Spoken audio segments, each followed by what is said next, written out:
Hello my dear students, welcome to this class. आज इस class के अंदर हम चैप्टर 7 ट्राइंगल का बेसिक इंट्रोडक्शन देखेंगे। जो 7.1 7.2 में आपको क्वेश्चन करने हैं ना, वो इन्हीं पे बेस्ड हैं। अगर आपने इंट्रोडक्शन अच्छे से कर लिया अपना, तो आपके 80% डाउट सॉल्व हो जाएंगे। ओके, देखिए सबसे पहले आता है आपका सिमिलर। सिमिलर कौन कौन से फिगर को हम कहेंगे? When two figures are similar, when their shapes are equal, size does not matter. देखिए जब आपके सामने दो फिगर हों, ठीक है, दोनों शेप में सेम है, साइज़ चाहे छोटा हो बड़ा हो ये मैटर नहीं करता, बस शेप इक्वल होनी चाहिए सिमिलर होने के लिए। जैसे कि एग्जांपल देखिए, एक सर्किल फर्स्ट, सर्किल सेकंड, ये छोटा सर्किल है, बड़ी सर्कल है, ठीक है ना, लेकिन दोनों की शेप कैसी है? सर्किल, ये भी सर्किल है, ये भी सर्किल है, ठीक है। तो ये इन दोनों को हम सिमिलर बोल सकते हैं, ये सिमिलर का साइन है। ओके, अब नेक्स्ट एग्जाम्पल देखिए आप, यहाँ पे साइज़ भी सेम है और शेप भी सेम है, ये भी स्क्वायर ये भी स्क्वायर। तो साइज़ तो वैसे मैटर नहीं करता, शेप से ही वो क्लियर सिमिलर हो जाएगा। लेकिन अगर शेप और साइज़ दोनों ही हमारे फिगर्स के अंदर हैं तो फिर उन्हें हम बोलते हैं कॉन्ग्रेंट। फिगर फर्स्ट और फिगर सेकंड कॉन्ग्रेंट, ये सिमिलर लगा के नीचे इक्वल टू। कॉन्ग्रेंट क्या होता है आप कॉन्ग्रेंट ही पढ़ेंगे हम आगे चल के। देखिए नेक्स्ट हेडिंग आती है आपकी congruent. When two figures are equal in shape and size, इसमें शेप और साइज़ दोनों ही मस्ट है, सिमिलर में केवल शेप मस्ट थी, ठीक है। तो अगर शेप और साइज़ दोनों इक्वल हैं देन दे आर कॉल्ड, तो उन्हें हम क्या कहेंगे? कॉन्ग्रेंट फिगर्स बोलेंगे, रिप्रेजेंटेड बाय दिस साइन। इस साइन से इसको रिप्रेजेंट करते हैं। अब देखिए कभी आपके सामने दो फिगर आए और वो बोले कि इन्हें कॉन्ग्रेंट प्रूफ कीजिए, तो उसका क्या क्राइटेरिया है, कब कब कॉन्ग्रेंट होंगे वो ट्राइंगल्स या फिर अदर शेप्स, ठीक है। तो देखिए सबसे पहले आपका SAS, इसका जो फुल फॉर्म है side angle side. Is that clear? अब ये एग्जाम्पल देखिए आप, अगर दो फिगर के आपने दो तो साइड इक्वल दिखा दी और एक एंगल इक्वल दिखा दिया, ठीक है, तो वो by SAS rule congruent proof हो जाएंगे।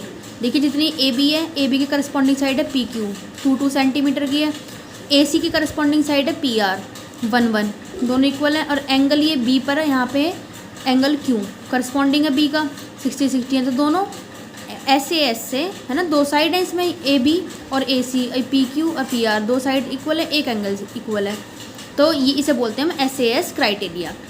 नंबर नेक्स्ट पे है आपका ASA, इसकी फुल फॉर्म है एंगल साइड एंगल। इसमें दो एंगल और एक साइड को आपने अगर इक्वल प्रूफ कर दिया ना, तो ये ऑटोमेटिकली अपने आप ही कॉन्ग्रेंट प्रूफ हो जाएंगे।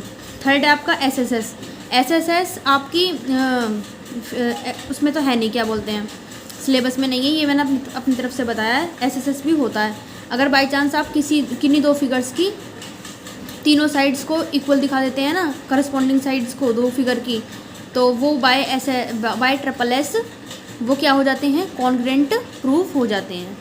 देखिए क्या लिखा मैंने, if two figures follow these criteria so they are called congruent. अगर दो फिगर्स इनमें से कोई से भी एक को करती है ना फॉलो, तो वो ऑटोमेटिकली कॉन्ग्रेंट प्रूफ हो जाएगी। Is that clear? अब देखिए यहाँ पे आती है आपकी एक CPCT। CPCT क्या होता है, इसका फुल नेम क्या है? Corresponding parts are equal of congruent triangles. Congruent triangles के जो है करस्पॉन्डिंग पार्ट्स है ना, वो इक्वल होते हैं।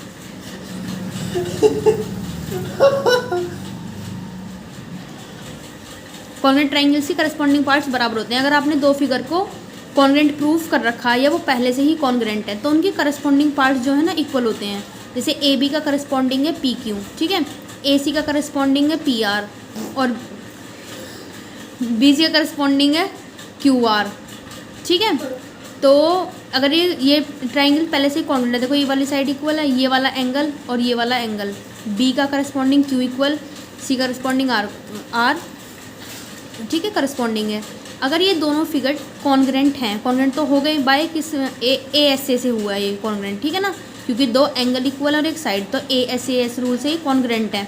तो कॉन्ग्रेंट फिगर्स के ना करस्पॉन्डिंग पार्ट इक्वल होते हैं। जैसे कि AC का करस्पॉन्डिंग PR है, तो ये दोनों आपस में ऑलरेडी बराबर हो जाएंगे, क्योंकि पहले से ही AB बराबर है PQ के अपनी करस्पॉन्डिंग साइड के, एंगल B एंगल Q का करस्पॉन्डिंग है, मतलब सेम है, ठीक है, और एंगल C का करस्पॉन्डिंग है एंगल R, ये बराबर है। इसका कोई ए सी का और पी आर का कुछ नहीं दे रखा था, तो हम इसे by C P C T A C बराबर पी आर बोल सकते हैं, क्योंकि कॉन्ग्रेंट तो हो गई ये by A S A rule से, ठीक है। तो कॉन्ग्रेंट फिगर्स है ना, तो कॉन्ग्रेंट फिगर्स के करस्पॉन्डिंग पार्ट्स इक्वल होते हैं, ओके। इसी चीज़ को बोलते हैं by C P C T. क्या बोलते हैं इस चीज़ को? C P C T. Corresponding parts are equal of congruent triangles, ठीक है। अगर दो फिगर कॉन्ग्रेंट हैं तो उनके करस्पॉन्डिंग पार्ट्स आपस में इक्वल होते हैं, ओके, ठीक है। Thanks for watching this class, best of luck for your study. और 9th क्लास मैथ सीखने के लिए इस चैनल को सब्सक्राइब करें एंड लाइक करें।